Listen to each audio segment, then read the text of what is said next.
Hello everyone! The mod wheel has been around for decades and is one of the most important modulation sources on any synthesizer. But now that we have controllers with a lot of macros, aftertouch and even MPE, the mod wheel is less and less used. But for some of us the mod wheel is still amazing, especially if currently you don't have the money for a better controller. It's useful to transform sounds in different ways, from the classic vibrato to extreme mutations. So today we show you different uses for the mod wheel that shows that it's still relevant. These ideas can also be applied to macros, by the way.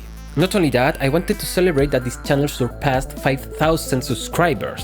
Thank you so much. And to show my gratitude, in the description you can find a free viral preset pack. So go and get it, because I'm sure you will find many sounds that you will enjoy. You don't have to be a subscriber to download this, but please subscribe to the channel and also give this video a like. Again, thank you so much. So let's start. The mod wheel in principle is a manual linear modulation. That is, it will increase or decrease a value depending on how you program it. Most common uses are on filters.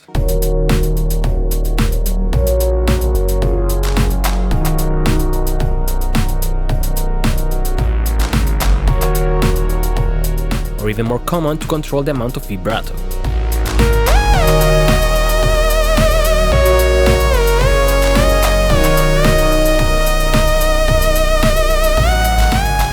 Go and experiment by modulating any parameter with the mod wheel, but I find it more useful to have at least an idea of how you want to make a transforming sound. So let's go back to the filter. So let's see what we can add to make this brightness more dramatic and more interesting too. For instance, we can add a little bit of distortion. You can control the drive or the mix knob depending on the result you want. Now, a piece of advice: if you're modulating distortion, it's always good to modulate back a little bit of volume. So you can apply the same idea on the distortion, but with other effects. Maybe you can make it so it gets more stereo. For that you can modulate the chorus mix or even the voicing. Or you can have a delay with a low value of mix and you can increase that.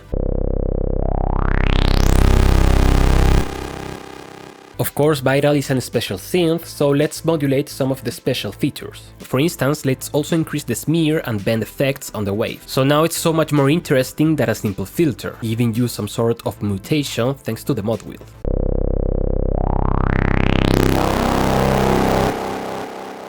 Other great way to use it is to activate or increase effects. For instance, I mentioned that you can control the mix knob of a delay, but of course you can do the same with the reverb, or you can even increase the decay and the size of the same reverb.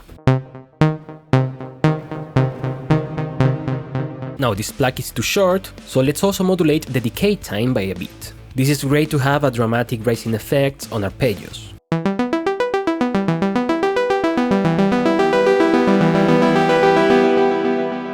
Other things you can do is to increase the volume of other oscillators with the mod wheel, and that way you can transform a single oscillator patch into a power chord.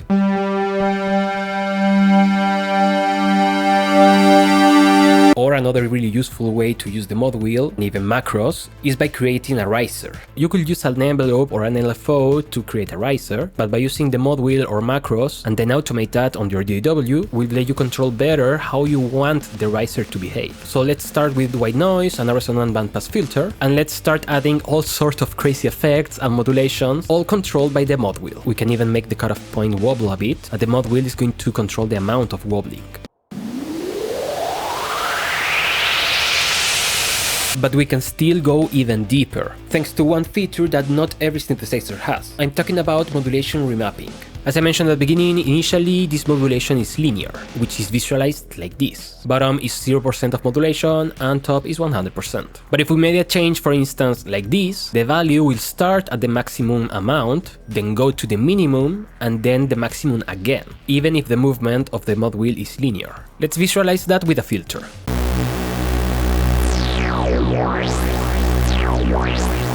This opens up so much more possibilities for transforming sounds, and of course is useful for any kind of modulation too. Let's modulate these filters cutoff point and resonance and play around with the remapping of both modulations, so now they behave differently even if you are using the same modulation. Let's also add the spectral filter to a second oscillator, and again let's make some crazy shape. And you can do it like that for any other parameter you want.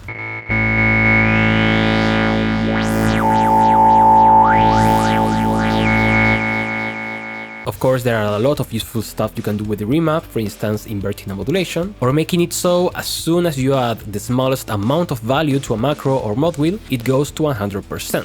For instance, if you want to make a simple filter sweep, but you also want the option to not have any filtering at all, you can control the mix knob and the cutoff point, and then make this shape for the mix knob modulation. That way on the initial value we had the full sound and we are not increasing the high end with the resonance.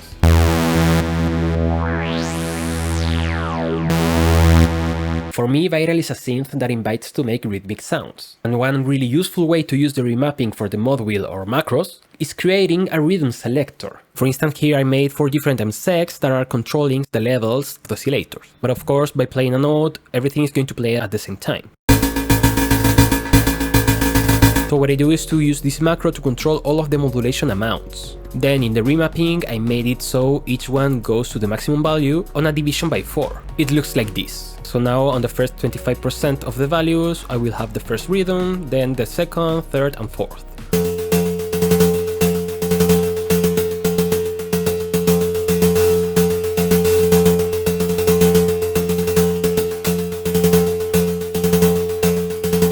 So yeah, that's basically the selector. So now it's your turn to play with these ideas and to come up with your own. Thank you so much for watching, I will see you next time and bye bye!